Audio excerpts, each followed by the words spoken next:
Ankita Robin and welcome to SG Global News. From the Eucharistic Congress in Rwanda to a bishop's appeal for prayers for the conversion of a former US speaker, we have many stories to cover.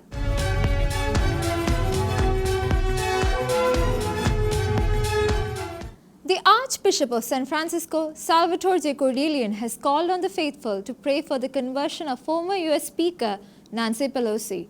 He stated this appeal following numerous attempts to talk with her to help her understand the grave evil she is perpetrating, the scandal she is causing, and the danger to her own soul she is risking. Archbishop of San Francisco Salvatore J. Cordelian has renewed his request for prayers for the conversion of former Speaker Nancy Pelosi on the issue of human life in the womb. In a statement released on December 10th in response to the Speaker's comments to the National Catholic Reporter that she received communion despite the sacramental ban, the Archbishop said, quote, "As a pastor of souls, my overriding concern and chief responsibility is the salvation of souls," end quote. Quoting a passage from the book of Ezekiel, he said it was his duty to, when necessary, to correct, admonish, and call to conversion. The San Francisco Archbishop said honest dialogue is one of the most effective ways a pastor can accomplish these duties. He stated that, quote, "My own personal experience has taught me that this kind of dialogue can dispel misperceptions, melt away hostilities, and build new bonds of friendship. I therefore earnestly repeat once again my plea to Speaker Pelosi to allow this kind of dialogue to happen," end quote. In the National Catholic Reporter interview dated December 10th, Pelosi said, quote, "I received communion anyway. That's his problem, not mine," end quote, and that her faith had nothing to do with the bishops. On May 20th, 2022, Archbishop Cordelian declared that Nancy Pelosi was not to be admitted to communion unless and until she publicly repudiates her support for abortion rights and goes to confession and receives absolution. He made the declaration after numerous attempts to speak with her to help her understand the grave evil she is perpetrating, the scandal she is causing, and the danger to her own soul she is risking. Pope Francis has urged a political solution to promote stability and unity in war-torn Syria. He prayed for the intercession of the Blessed Virgin Mary, seeking peace and security for the Syrian people in their homeland. During his general audience earlier today, Pope Francis called on Syria to pursue a political solution that would promote the stability and unity of the country. Since the toppling of the 5-decade-long rule of the Assad family, the rebels have taken over Damascus. The Pope said that he has been following the happenings in Syria and noted that this was a delicate time in the nation's history. In his first public remarks about Syria since the ending of Bashar al-Assad's rule, the Pope called on the leaders to reach a solution without further conflicts or divisions. Syria, with a population of approximately 23 million, is home to one of the world's oldest Christian communities, dating back to the 1st century when Saints Peter and Paul introduced Christianity to the region. Known as the cradle of Christianity, the Christian population in Syria has dramatically diminished in recent years from about 1.5 million in 2011 to just 300,000 by 2022 due to severe persecution and the impact of the ongoing conflict. The Holy Father sought the intercession of the Virgin Mary for the Syrian people, praying that they may live in peace and security in their homeland. He also called for greater friendship and mutual respect among different religious communities for the common good of a nation afflicted by years of devastating war.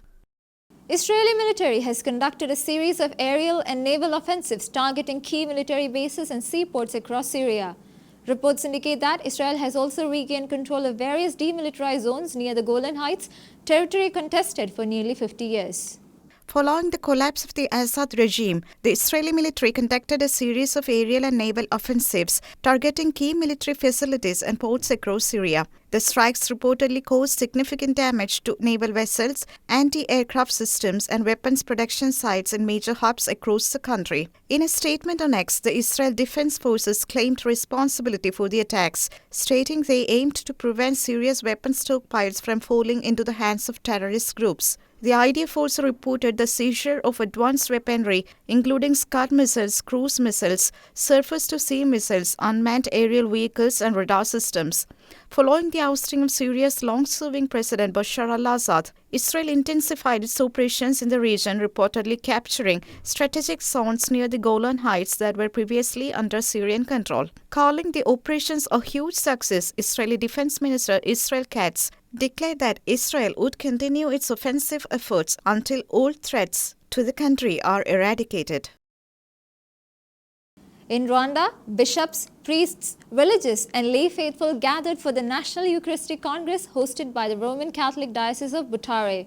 Centered around the theme, "The Eucharist is a source of unity, reconciliation and love," the 5-day event aimed to deepen personal relationships with Christ, leaving a lasting spiritual impact on participants. The Roman Catholic Diocese of Butare in Rwanda hosted a National Eucharistic Congress from December 4th to December 8th. Pope Francis sent a message addressed to Bishop Vincent Haralimana, Bishop of Ruhengeri and delegate of the Episcopal Conference of Rwanda for the Eucharistic Congresses, encouraging the participants with his blessings and prayers. The theme of the Congress was the Eucharist as a source of unity, reconciliation and love. The event drew thousands of faithful clergy and religious from across the country and beyond. Bishop Jean Bosco Nakungira, the newly appointed Bishop of Butare, highlighted the importance of the Eucharist in fostering unity and reconciliation, especially in the context of Rwanda's history of genocide. The Masses were celebrated by prominent church leaders who emphasized the central role of the Eucharist in the life of the Church. Eucharistic adoration helped the participants deepen their personal relationship with Christ. The many catechetical sessions were aimed at deepening the understanding of the Eucharist and its importance in Christian life. Community service projects were also carried out alongside the liturgical events to promote unity and reconciliation, reflecting the Congress's theme. The Diocese of Butare, located in the southern part of Rwanda, was established on September 11, 1961. The Bishops' Conference of the European Community has urged the European Union to appoint a coordinator to combat the rising tide of anti-Christian rhetoric. Alessandro Calcagno, an advisor to the Bishops' Conference, criticized the EU for basing decisions on majority-minority dynamics and implementing legislation that denies Christians the basic protections of the law.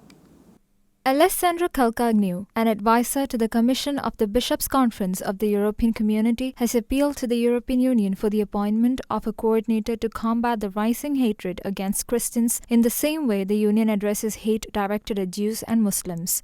During his speech at the European Prayer Breakfast held at the European Parliament last week, Calcagno said, quote, "The time is ripe for the appointment of an EU coordinator to combat anti-Christian sentiment," end quote. Calcagno argued that the right to freedom as well as other provisions to fight against discrimination on the grounds of religion prescribed in the EU Constitution should not be viewed only through the prism of protecting religious minorities. He also emphasized that his recent request is not about victimhood but about ensuring equal access to protective measures for every community. He criticized EU policymakers for basing their decisions on majority versus minority dynamics and implementing legislation that denies the Christian community basic legal protections. Additionally, Calcagno addressed the need to protect places of worship, citing the recent incidents of Catholic churches being burned under mysterious circumstances across Europe. The European Prayer Breakfast, attended by around 450 participants from around the continent and beyond, was held in conjunction with a panel focused on the rising trends of religious intolerance in Europe. A 23-year-old Christian man was tragically murdered in Plateau State, Nigeria by suspected Fulani militants. This marks the 19th such killing attributed to the Fulani militia in Plateau State this year. A Christian man in Nigeria was killed by 6 armed gunmen believed to be Fulani militants.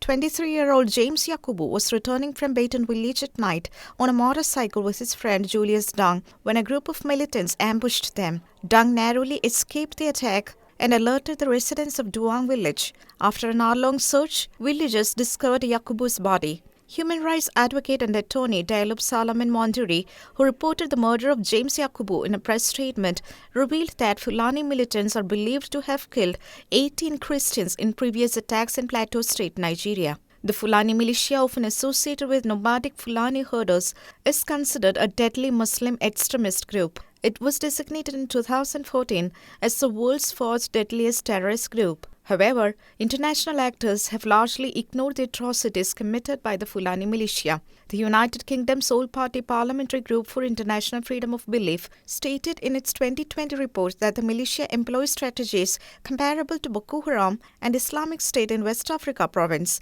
and exhibits a clear intent to target Christians and symbols of Christian identity. According to Open Doors International, Islamic extremist groups including Fulani militants, Boko Haram and Islamic State West Africa province have intensified attacks on Nigeria's Christian population, making the country a hotspot for violence against Christians. Due to the severe persecution of Christian minorities, Nigeria ranks 6th on the World Watch list, published by Open Doors International. With just 14 days left until Christmas, we take you to the heart of Central Europe, Germany, the land of Christmas markets. These iconic markets featuring ice rinks, Ferris wheels, Christmas trees and mulled wine are bustling with life. Germany during the holiday season is truly a sight to behold.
That's all for today. Until we meet again, God bless and thank you.